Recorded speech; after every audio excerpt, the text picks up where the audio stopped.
अरे अभी तो पार्टी शुरू हुई है আবেলি 7টা মানত এটা ফোন আহিলে আৰু কলে তুমি ৰেডি হৈ যোৱা আজি মই তোমাক এটা বহুত ধুনীয়া এটা আননন প্লেছত লৈ যাম য'ত তুমি একদম সারপ্রাইজ হৈ যাবা আৰু বহুত ধুনীয়া ধুনীয়া বস্তু চাবলৈ পাবা মই একদম শক হৈ গলো আৰু ৰেডি হৈ গলো ৰেডি হোৱাৰ পিছত মই দেখিলো যে ইমান ধুনীয়া এটা প্লেস য'ত নেকি ইমান ডেকোৰেটেড হৈ আছে তাতে গৈ আমি অলপ ফটো শুট কৰিলো তাতে চাও বলে ইমান ধুনীয়া ধুনীয়া ফুড আইটেম বিলাক সজাই থৈ দিছে আৰু জুনি জিনটো পোৱা তাতে তুমি ট্ৰেইনৰ মানে এটা ৰবটিক ট্ৰেইন আছে অৰ্ডাৰ দিলে ৰবটিক ট্ৰেইনে কি কৰে ফুডবিলাক আনি পেলাই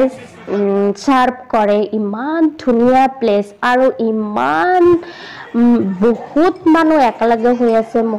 বহুত ভাবিলো এটো কি হয় তাৰ পিছতহে বহুত পিছতহে গম পালো এটো আমাক এটা আননন মানে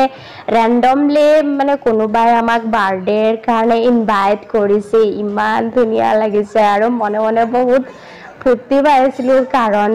বাৰ্থডে পাৰ্টি বহুত দিন হৈছে বাৰ্থডে পাৰ্টিত যোৱা নাই আৰু ঘৰৰ খানা খাই বৰ হৈ গৈছিলো তাৰ পিছত আমি ইমান ধুনীয়াকৈ সবে মিলি পেলাই ফটো শুট কৰিলো আৰু ডেকোৰেট বিলাক ইমান ধুনীয়াকৈ অসমীয়া হেৰিত সজাইছে আৰু এটো হয় একচুয়ালি আমাৰ বাৰ্থডে গাৰ্ল ইমান ধুনীয়া তাই ইমান মৰম লগা তাই বয়স হৈছে 2 বছৰ আৰু তাই ইমান কথা কথা ক'ব নাজানে আৰু পৰিয়ে ইয়াক কুলাত লৈছে আৰু সবে ইয়াক হেল্ল হাই তাই বহুত আমনি পাইছে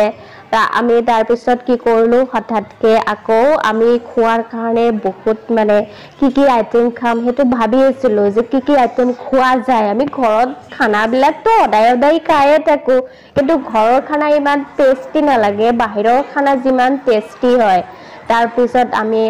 হেৰি অৰ্ডাৰ দিলো soup মানে হেলথৰ কাৰণেও বহুত ভাল হয় আৰু ইয়াতে বহুত ধৰণৰ বিভিন্ন ধৰণৰ ফুড আইটেম বিলাক বনাই ৰাখিছে ৰুটিয়ে কোৱা ভাতে কোৱা আৰু ভেৰাইটিজ ফিশ আছে আৰু সালাড আছে তাৰপিছত আইসক্ৰীম আছে তাৰপিছত আৰু দৈ আছে তাৰপিছত ভাত পোলাও মাছ মাংস পাঠাৰ মাংস তাৰপিছত চিকেন